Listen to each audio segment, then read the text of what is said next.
আজি মই বনাবলৈ লৈছোঁ কচু শাক জালুক আৰু মছলা দি বনাম। যিহেতু মছলা দি বনাম আজি মই লোকেল মছলা দি বনাম, সেয়েহে মই এতিয়া মাছখিনি নিমখ হালধি সানি ল'লোঁ। এতিয়া কেৰাহীখনো পাতি তেল গৰম হৈ গ'ল, মই মাছটো দি দিছোঁ। মাছটো দি মই অতিকে ভাজি শাক ফ্ৰাই কৰি ল'ম। এয়া হৈছে পিঠা মাছ বনাব লৈছোঁ।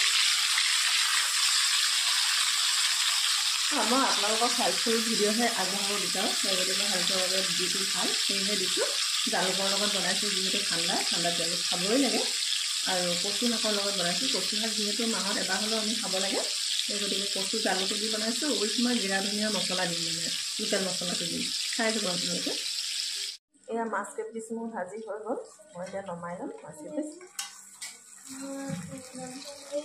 যিহেতু মাছ কেইপিচ যোৱাকালিৰে মাছ হয়, অলপ লৰি গৈছিলে,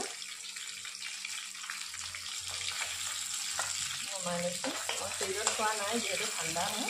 আৰু কচু শাকত যিহেতু অলপ মাছটো লৰিলে ভাল লাগে খাবলৈ, অলপ গোন্ধ এটা আহিলে ভাল লাগে। যিহেতু ঠাণ্ডা দিন গোন্ধ নাই বাৰু, তেনেকৈ অলপ গোন্ধালে মিলিলে বেছি খাবলৈ বেলেগ এটা সোৱাদ হয়।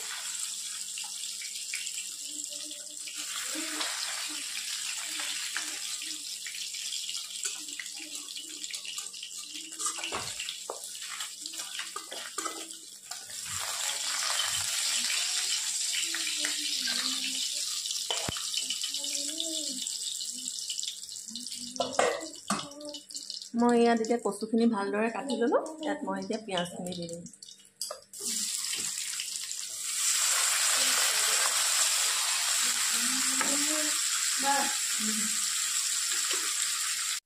মই এতিয়া পিঁয়াজখিনি ভাজি হৈ গ'ল। ইয়াত মই যিহেতু জিৰা ধনিয়া গোটা জিৰা আৰু জালুকৰ ইয়াত পেষ্ট কৰি লৈছোঁ আৰু নহৰু দি দিছোঁ। এইখিনি মই ভাজি ল'ম অলপ সময়।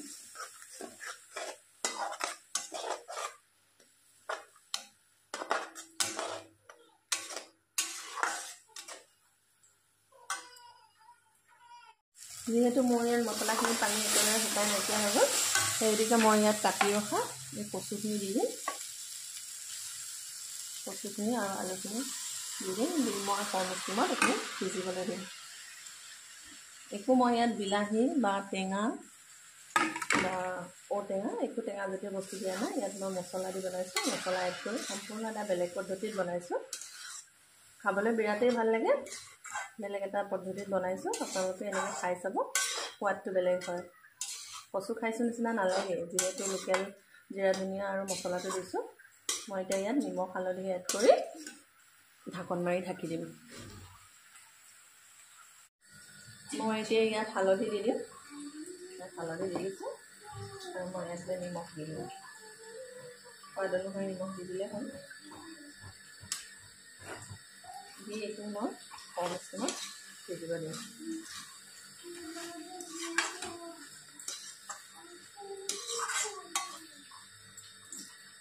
ঢাকন মাৰি এইখিনি মই কম ষ্টিমত সিজিবলৈ দিম। এয়া মোৰ কচু শাক সিজি গৈছে আৰু অলপ সময় সিজি গুৰি হ'লে মই ইয়াত গৰম পানী কৰি ৰাখিছোঁ। গৰম পানী দি মাছখিনি দি উতলিবলৈ দিম। সিজি গৈছে আৰু অলপ সময় মই সিজিব দিম। তাৰপিছত মই গৰম পানী দি দিম। এতিয়া মোৰ কচু সম্পূৰ্ণ সিজি হৈ গৈছেগৈ, সেই গতিকে মই ইয়াত পানী দি দিছোঁ।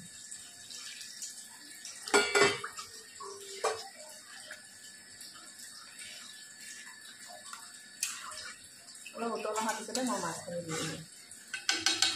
যিহেতু মাছখিনি ভাজোঁতে অলপ ভাগি গৈছে, এই গতিকে মই ইয়াত যেতিয়া মাছটো দিলে আৰু ভাঙি দি হৈ যাব। এই গতিকে মই উতল অহাৰ পিছতে মাছখিনি দিওঁ। এতিয়া মই ঢাকন মাৰি দিম এইখিনি।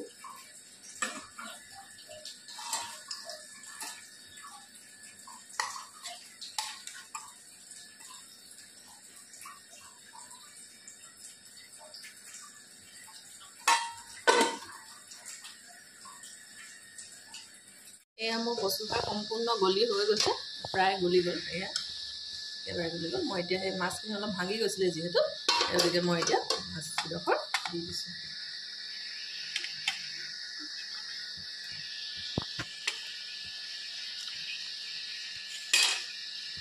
মাছকেইডোখৰ দি দিছোঁ। মাছকেইডোখৰ মই এনেকৈ শাকখিনিত ডুবুৱাই দিছোঁ। এতিয়া মাছৰ গোন্ধটো শাকখিনি সোমাই যাব।